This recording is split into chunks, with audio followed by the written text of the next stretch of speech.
മാന്യ പ്രേക്ഷകർക്ക് എൻ്റെ പ്രണാമം.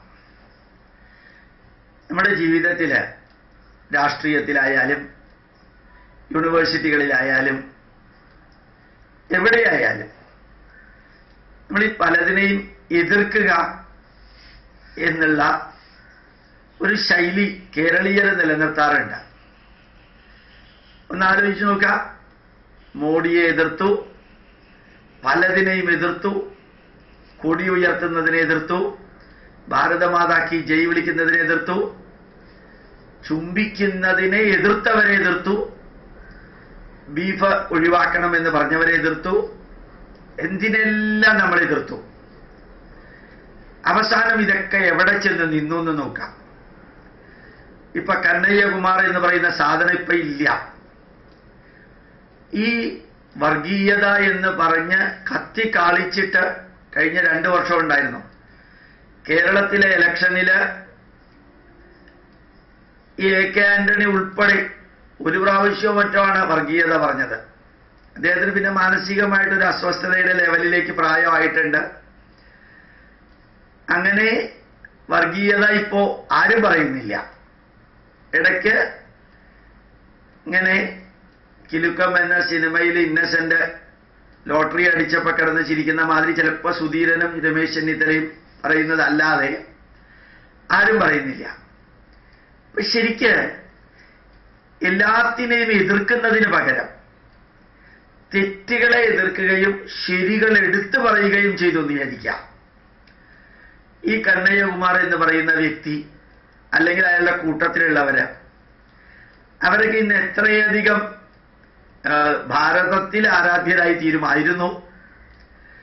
ഇവരെല്ലാവരും ധരിച്ചു പത്രമാധ്യമങ്ങൾ എന്നും ഞങ്ങളെ പുകഴ്ത്തിക്കൊണ്ടിരിക്കും, പത്രമാധ്യമങ്ങൾ എന്നും ഞങ്ങളുടെ കൂടെ ഉണ്ടാവും.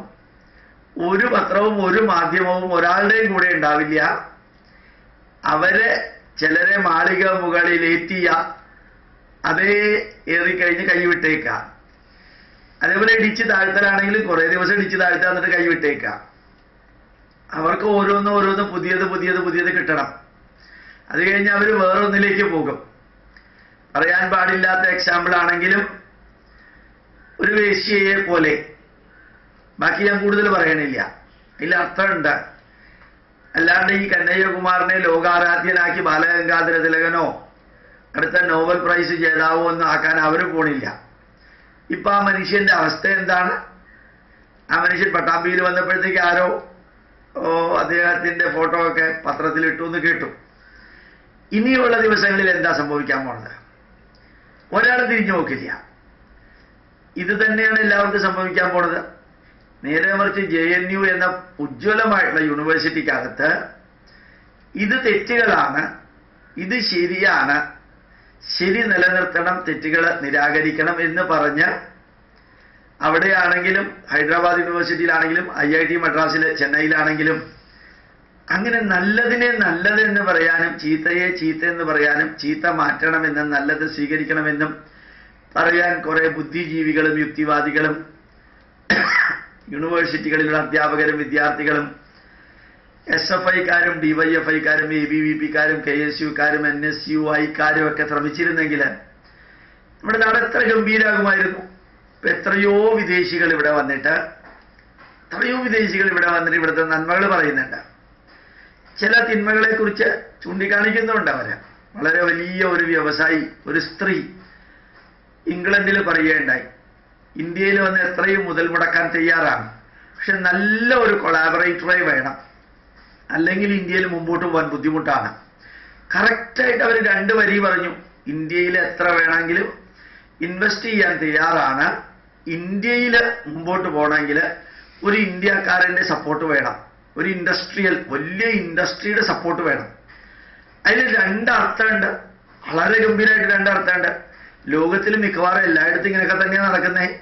പക്ഷെ അവർ വളരെ ഭംഗിയായിട്ട് പറഞ്ഞു.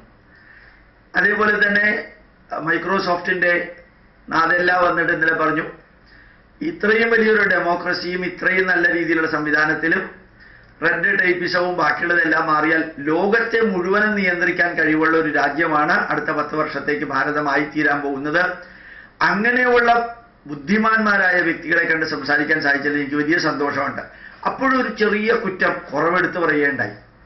അത് പറയട്ടെ, കുറവുകൾ എടുത്ത് പറഞ്ഞ് അത് ഇല്ലാതെയാക്കണമെന്നും നന്മകൾ നന്മകളായിട്ട് പറയണമെന്നും ഒരു തോന്നല് എപ്പോ ഈ SFIക്കാർക്കും DYFIക്കാർക്കും യുക്തിവാദികൾക്കും CPMകാർക്കും അതുപോലെ മറ്റുള്ളവർക്കും ഉണ്ടാകുന്നുവോ അന്ന് നമ്മുടെ രാജ്യം എത്ര ഗംഭീരമാവും, എത്ര നന്നാവും.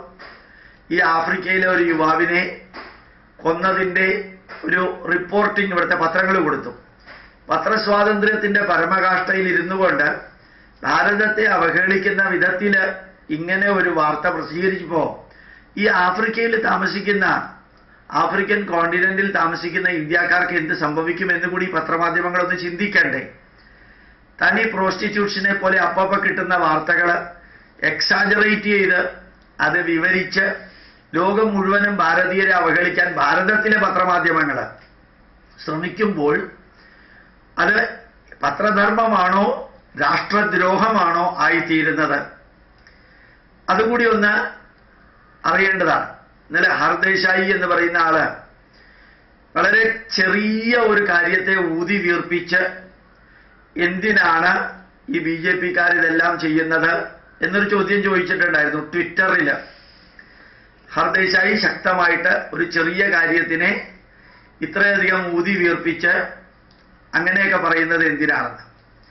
അങ്ങനെയൊക്കെ പറഞ്ഞത് ഒരു തരത്തിലും ബഹുമാനം അർഹിക്കുന്ന ഒരു വ്യക്തിയല്ല, ഒരു ചോട്ട നേതാവ് പറഞ്ഞതിനെ എതിരായിട്ടാണ് ഹർദേശായി കമന്റ് ചെയ്തത്. ഇപ്പൊ വേറൊരാൾ കമന്റ് ചെയ്തു, ഒന്നുമില്ലാത്ത ഒന്നിനെ എക്സാജറേറ്റ് ചെയ്തിട്ട് ചെറുതിനെ എന്തിനാ വലുതാക്കുന്നത് എന്ന് ചോദിക്കുന്ന ഹർദേശായി തന്നെ ഒരു പ്രാധാന്യവും ഇല്ലാത്തൊരു വ്യക്തി പറഞ്ഞതിനെ ഊതി വീർപ്പിച്ച് എന്തിനാ നിങ്ങൾ ഇത്ര പ്രാധാന്യം കൊടുക്കുന്നത് എന്ന് തിരിച്ച് ഹർദേശായിയോട് ചോദിച്ചത് നല്ല ഭംഗിയായിട്ടാണ് യൂട്യൂബിൽ വന്നിട്ടുണ്ട്. അപ്പൊ ചിലർക്ക് ചിലതൊക്കെ എങ്ങനെ വേണമെങ്കിൽ ചെയ്യാം, ബാക്കിയുള്ളവരതൊന്നും ചെയ്തുകൂടാ.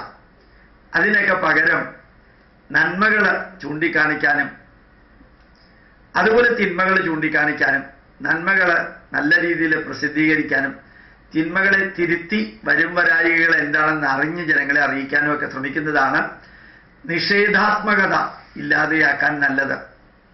തെറ്റുകൾ തിരുത്താനാവട്ടെ ഇവിടുത്തെ ബുദ്ധിജീവികളും യുക്തിവാദികളും എല്ലാം ശ്രമിക്കുന്നത് എന്നുകൂടി പറഞ്ഞുകൊണ്ട് പ്രണാമം, നമസ്കാരം.